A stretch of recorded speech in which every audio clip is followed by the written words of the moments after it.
I've just watched Train to Busan, which is a South Korean zombie horror film. And right from the get-go, I just need to say I'm not normally a horror film person. Um, I've just never been a huge fan of them. They definitely have some merit, but it's not typically my cup of tea. I think the biggest takeaway of this is the humanity aspect. Even though I haven't watched a ton of horror films, that I actually took a class during my undergrad at Hofstra, and literally every week we would watch a different movie about a famous film monster. And there was always something where you could detach from it.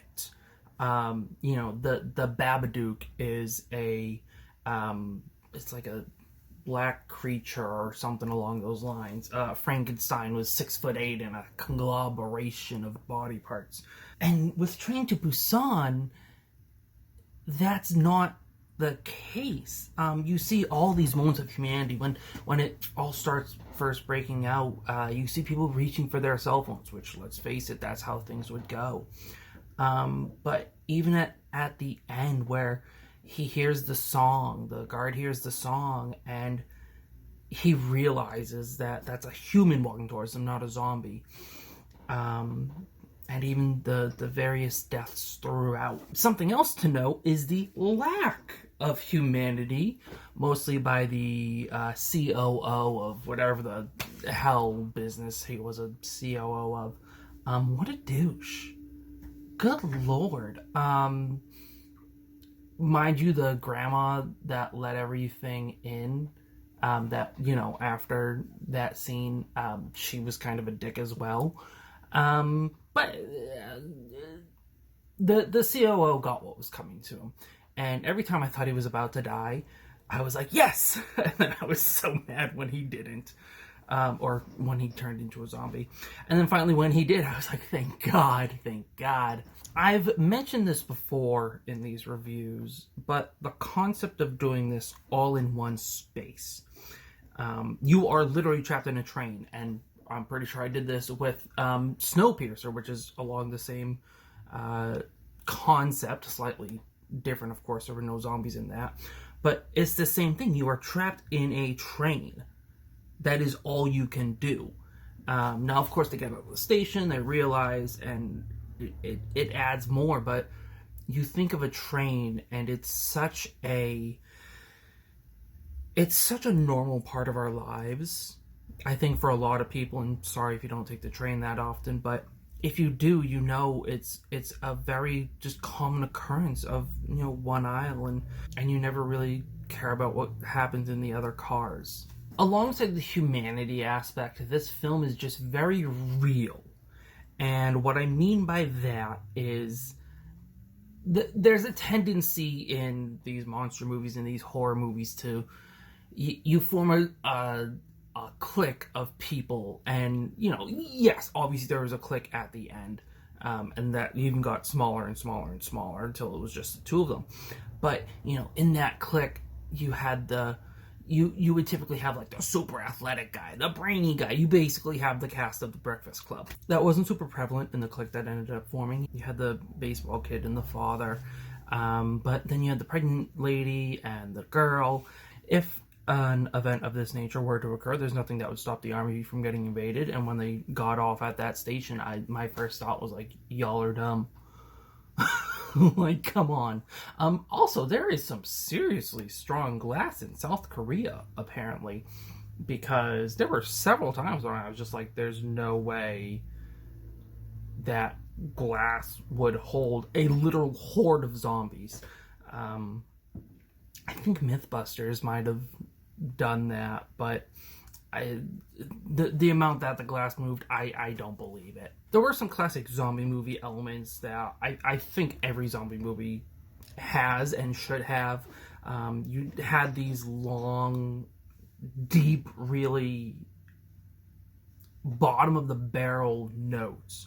These bold, and that really helps just set a tone When the train comes out of the tunnel for the last time, you have that kind of really shaky. I feel like that's very much a zombie cliche. The blood on the windows, of course, with the COO. I'm just so mad at him right now. Like, God, he's a dick. I really wonder how they filmed the zombies when the people became zombies, because the zombies have this very rigid body movement. And of course, you have some of the weirder shaped ones. But for the most part, it's just very choppy. And I wonder if they didn't take out like every other frame or something along those lines. If you happen to know how to film someone to look like a zombie, please let me know. Because it's a very strange yet very fitting approach. For me, this was a very engaging movie. And what I mean by that is I started yelling at some of the characters on screen. That it wasn't obviously they can't hear me, but sometimes when you watch a movie, it's just such a guttural response, being like, why the hell did you do that? When spoiler alert, when the main character's hand gets bitten, I was like, why would you put your hand over the mouth? And obviously it was a mistake, but come on, people. I liked how they didn't just jump in. I like how they gave a lot of backstory. I kind of actually want to go back and see just how much backstory. But you don't start with someone getting on the train.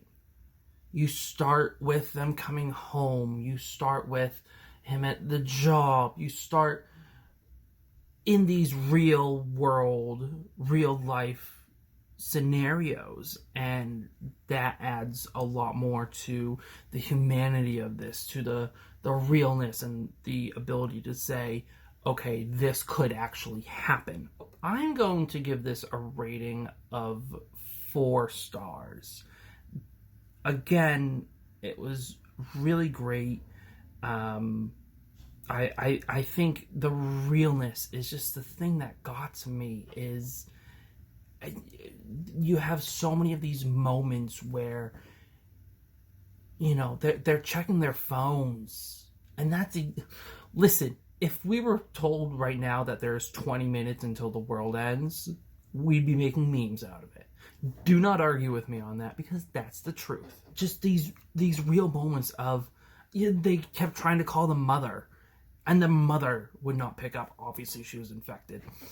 And there's just so many moments of care and fear and humanity.